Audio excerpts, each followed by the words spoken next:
পিঠের রানী চন্দ্রকোনা বা চন্দনকাঠ পিঠে। অনেকে এটা চন্দনকাঠ বলে, অনেকে চন্দ্রকোনা বলে, যে যে নামে ডাকে। তবে এই পিঠেটা খেতে দুর্দান্ত স্বাদের। একবার যে খাবে সে এর স্বাদ কোনো দিন ভুলতে পারবে না। নমস্কার, আমি শিপ্রা। আমার রান্নাঘরে আরো একটি নতুন ধরনের পিঠে রেসিপিতে আপনাদের সকলকে স্বাগত। আশা করি আজকের পিঠে রেসিপিটি আপনাদের ভালো লাগবে। তাহলে চলুন দেখে নিন রেসিপিটি। এই পিঠেটা আমি চালের সুজি দিয়ে রান্না করব। প্রথমে এখানে আমি 500 গ্রাম আতপ চাল ভালো করে ধুয়ে জল ঝরিয়ে নিয়েছি। এবার এই চালগুলো একটা মিক্সিং জারের মধ্যে দিয়ে দিচ্ছি। এবার 1 থেকে 2 বার ঘুরিয়ে নেব। আমি চালগুলো কিন্তু গুঁড়ো করব না, জাস্ট একটু ভাঙা ভাঙা করে নেব। আমি এখান থেকে সুজিটা বের করে নেব। দেখুন আমি 1 থেকে 2 বার ঘুরিয়ে নিয়েছি। চালগুলো এই রকম ভাঙা ভাঙা হয়েছে, আমার কিন্তু গুঁড়ো হয়ে যায়নি। এবার এই সুজিগুলো আমি চেলে নেব। এরকম একটা বড় ছাঁকনিতে করে চেলে নিলেই সুজিগুলো বেরিয়ে যাবে। তবে বেশি মোটা দানার সুজি নেব না, আবার একদম মিহি দানার সুজিও নেব না। মিডিয়াম সাইজের সুজিগুলো নিয়ে নেব। দেখুন আমি এই রকম সুজিগুলো বের করে নিয়েছি। এবার এই সুজিগুলো ভালো করে ঝেড়ে নিচ্ছি, যাতে এর মধ্যে চালের গুঁড়ো না থাকে। ঝেড়ে নিয়েছি। এবার এই সুজিটা আমি একটা কাপে মেপে নিচ্ছি। পিঠের এই উপকরণগুলো একটা পাত্রে করে মেপে নিলে আমরা নতুন রাঁধুনিরা আমাদের পিঠে রান্না করতে বেশি সুবিধা হবে। তবে মা ঠাকুমাদের হাতই বড় মাপযন্ত্র, তাদের আলাদা করে মেপে নিতে হয় না, তারা আন্দাজে যেটা দেয় সেটাই ঠিকঠাক হয়ে যায়। এবার গ্যাসটা অন করে কড়াটা বসিয়ে দিয়েছি। এবার দিয়ে দিচ্ছি এর মধ্যে দুধটা আমি আগে থেকে জাল করে ঘন করে ফ্রিজে রেখে দিয়েছিলাম। আমি সেটা দিয়েই রান্না করব। আপনারা সরাসরি লিকুইড দুধ দিয়েও রান্না করতে পারেন। বরফ দুধটা গলিয়ে নিচ্ছি। এখানে আমার 1.5 লিটার দুধ আছে। এবার এই দুধের মধ্যে দিয়ে দিচ্ছি 1 কাপ পরিমাণ নারকেল কোড়া। নারকেল কোড়াটা এই দুধের সঙ্গে একটু সময় রান্না করে নিচ্ছি।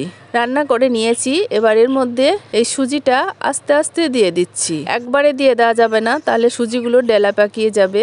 আমি আস্তে আস্তে দেব আর নাড়বো। সুজিগুলো একদম ডেলা পাকিয়ে যায়নি। এবার এইভাবে নেড়ে নেড়ে রান্না করতে থাকবো। এ পর্যন্ত যারা আমার ভিডিওটি দেখছেন অথচ লাইক দিতে ভুলে গেছেন, তারা অবশ্যই একটা লাইক দিয়ে দেবেন। আপনাদের একটা লাইক, একটা কমেন্ট আমাকে পরবর্তী ভিডিও বানাতে উৎসাহিত করবে। এবার এর মধ্যে দিয়ে দিচ্ছি পরিমাণ মতো পাটালি গুড়। এখানে যেহেতু 1.5 লিটার দুধ নিয়েছি, দিয়ে দিচ্ছি 750 গ্রাম পাটালি গুড়। এই পিঠেটা আপনারা চিনি দিয়েও রান্না করতে পারেন, তবে এখন শীতের সময় পাটালি গুড় দিয়ে রান্না করলে বেশি টেস্টি হবে। মিষ্টিটা অবশ্যই আপনাদের স্বাদ অনুযায়ী দেবেন, তবে আমি আমার মতো দিয়েছি। এবার এই দুধ, নারকেল, চালের সুজি, পাটালি গুড় সব কিছু একসঙ্গে নেড়ে নেড়ে রান্না করতে থাকবো। যতক্ষণ না একদম ঘন হয়ে আসে ততক্ষণ পর্যন্ত রান্না করতে হবে। আস্তে আস্তে এই দুধটা শুকিয়ে যাবে, একদম পুরো ক্ষীরের মতো হয়ে যাবে, ততক্ষণ রান্না করব।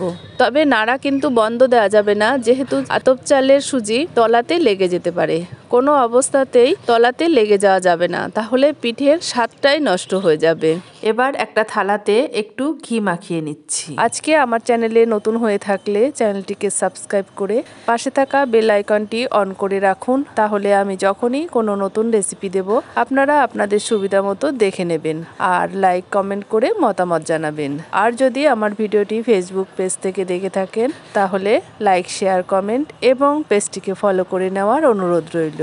দেখুন পিঠেটা নাড়তে নাড়তে কতটা ঘন হয়ে গেছে, আর কড়ার থেকে ছেড়ে আসছে। পিঠেটা প্রায় হয়ে এসেছে। এবার এর মধ্যে দিয়ে দিচ্ছি 1/2 চামচ এলাচ গুঁড়ো।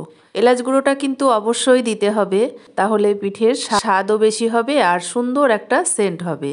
এলাচ গুঁড়ো দিয়ে দিয়েছি। এবার নেড়ে চেড়ে পিঠের সঙ্গে ভালো করে মিশিয়ে নিচ্ছি। এই দুর্দান্ত স্বাদের পিঠেটা আপনারা অন্তত একবার বাড়িতে তৈরি করে খেয়ে দেখুন, আশা করি ভীষণ ভালো লাগবে। এবার এই পিঠের মিশ্রণটা এই থালাতে ঢেলে নিচ্ছি। ঢেলে একটা চামচ দিয়ে সমান করে দিচ্ছি। এই গরম থাকা অবস্থাতেই সমান করে দিতে হবে। এই পিঠেটা একবার খেলে বারবার খেতে ইচ্ছা করবে। পিঠেটা এত টেস্টি আর এত ভালো লাগে খেতে, কেউ যদি একবার খায় সে বারবার অনুরোধ করবে এই পিঠেটা তৈরি করার জন্য। এই রকম সহজ সহজ নিত্য নতুন রেসিপি আমার চ্যানেলে আরও অনেক আপলোড করা আছে, আপনাদের ইচ্ছে হলে আপনারা দেখে নিতে পারেন। পিঠেটা গরম থাকা অবস্থাতেই হাতে একটু ঘি মাখিয়ে পিঠের ওপরটা সমান করে দিচ্ছি। দেখুন সমান করে দিয়েছি। এখানে কিন্তু ঘিটাই ব্যবহার করতে হবে, তেল বা অন্য কিছু ব্যবহার করা যাবে না। এবার পিঠেটা ঠান্ডা হবার জন্য অপেক্ষা করছি। দেখুন পিঠেটা একদম ঠান্ডা হয়ে গেছে। এবার একটা ছুরি দিয়ে পিস পিস করে কেটে নিচ্ছি।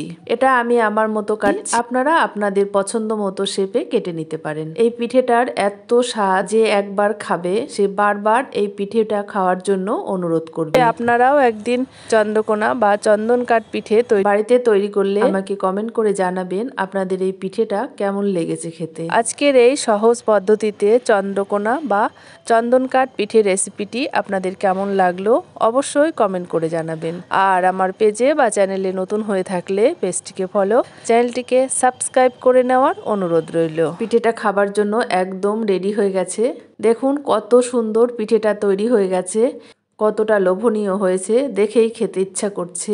দেখুন এইভাবে পিস পিস করে কেটে নিয়েছি, এবার প্লেটে সাজিয়ে পরিবেশন করছি। আজ এ পর্যন্তই, আবার দেখা হবে অন্য কোনো রেসিপির সাথে। ততক্ষণ সকলে ভালো থাকবেন। ধন্যবাদ।